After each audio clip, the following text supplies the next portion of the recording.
we didn't go often. We just went to 2 or 3 shows.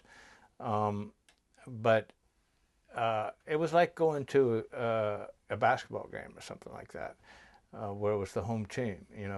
Um, you did you couldn't help getting caught up in the excitement. I mean, both Tom and I were kind of proud, and we didn't want we couldn't give ourselves over to something completely that um, was that we didn't originate. um, and once the dolls, the dolls weren't really our world.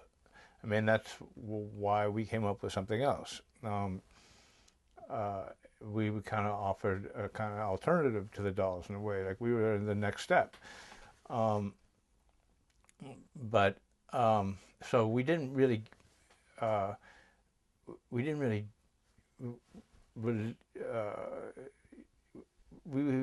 really release ourselves into the dolls' whole world, um, and uh, we weren't really a part of that um, kind of subculture.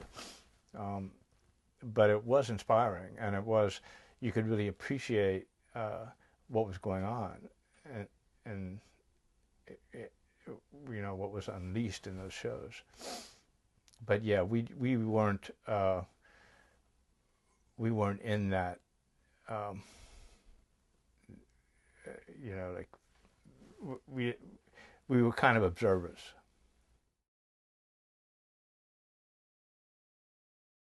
Yeah, it was kind of disappointing. I mean, I think that album cover was a mistake. And they had a history with that. I mean, that Malcolm perpetuated when he like dressed them in red leather and put a communist flag behind them. Um, it was pretty consistent. I mean, you know, um, uh, but New York. I mean, they were successful in New York, and in a way, you could. Um, uh, and L.A. too, for that matter. I mean, there's a big difference between how rock and roll is treated in England and is treated in America. And America is so much bigger, and it takes so much more penetration to arrive in America. Whereas in England, everything flows from London, and if something is big in London, it's big in the whole country.